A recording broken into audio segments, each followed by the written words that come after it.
So this is supposed to be one-of-a-kind Gibson.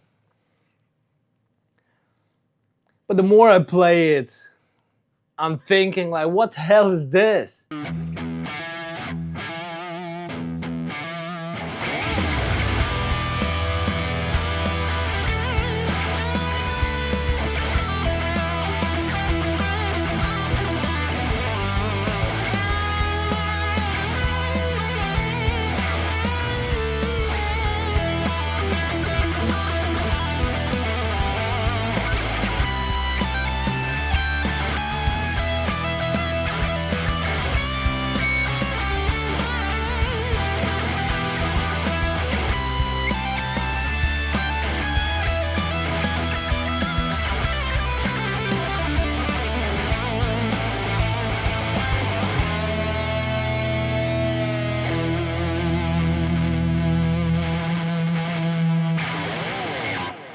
What's up and welcome back. Today we're looking at Gibson Mod Collection Custom Explorer, and honestly, it's kind of weird. So the main idea about Gibson Mod Collection is whenever guitar goes through the factory's quality control, or somebody bumps the guitar somewhere or misses some spot of like some glue is on or whatnot, it shouldn't pass the quality control check. So what happens next? Gibson's Mod Collection team grabs the guitar and makes it kinda one of a kind. I know it sounds kinda cool, but hear me out. I know it sounds weird, but here's what I know about this guitar. This Mod Collection Explorer is made on Gibson Custom, which didn't pass the inspection because of few bumps and dings in the back, something with a pickguard plate or whatever. The finish is like ruby Sunday something, okay? As this based on a custom, it has ebony fretboard. And now the interesting part, what I learned, it has 59 tribute pickups. How do I know that? I needed to take them out and take a look into them. And that's pretty much it, which is weird for a custom guitar. Regarding my knowledge about this guitar, let me get back to it in a minute, because I want to point out some couple small things which are really weird for such kind of a guitar.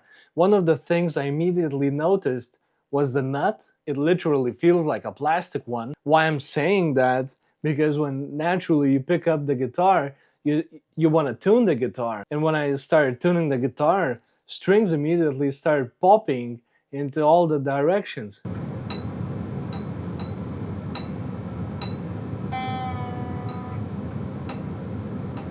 And now one more cosmetic thing, you want to take a look at the pickguard. Seriously guys, is it that hard to take the sander and sand it off a little bit?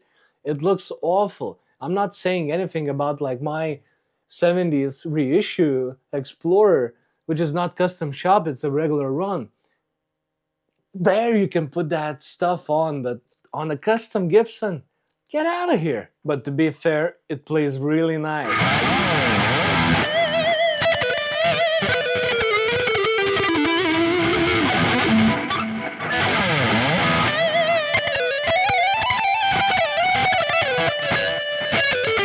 Unfortunately, I really don't feel the big difference between this guy. Look at that. Neck shape is different, fretboard is different, pickups are different. That's it, my friends. I don't feel the price difference in there. I don't feel it. Prove me wrong. And now coming back to my big knowledge about this guitar, what the hell is going on? Why I don't have anything to say about it? We need to talk about something. First of all, Mod Collection will cost you more than a regular guitar, even though it had defects which have been fixed and made custom. Okay, so you know, you have one-of-a-kind guitar, and I like that idea. And everything is fine till you buy new one. What happens when you buy used one? So let me tell you a story. My friend, which from I borrowed this beautiful guitar, he wanted an Explorer with block inlays. And he was extremely lucky because of that. So the main point is that in the used market, all of those guitars will come as Mod Collection. It could be based on a custom guitar.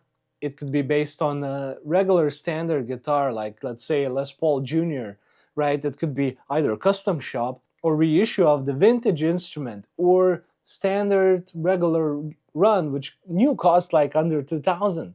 It's quite easy to fool people on Reverb or eBay or Facebook Marketplace, you know.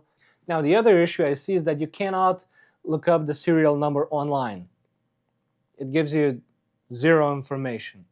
I've sent an email to Gibson about, hey guys, I have the serial number in my hands. What are the specs? What's going on?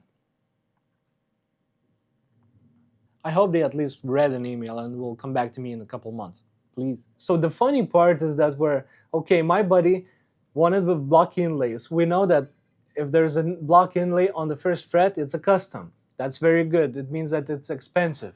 It's not the standard run. What happens next? Let's imagine this.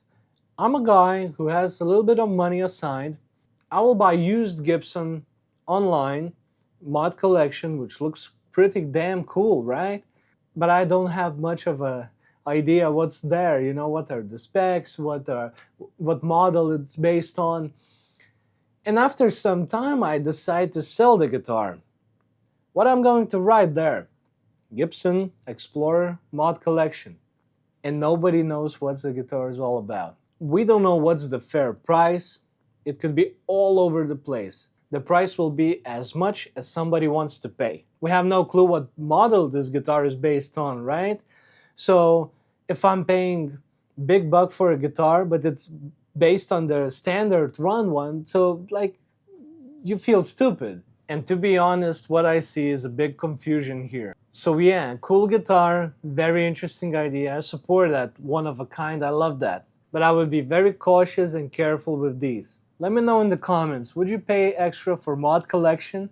And do you see it as one of a kind or just a random marketing trick? I'm Buddy Pumbaa and I want to say big thank you for watching my video. Like and subscribe. Share with a friend if you have one. And I'll see you next time.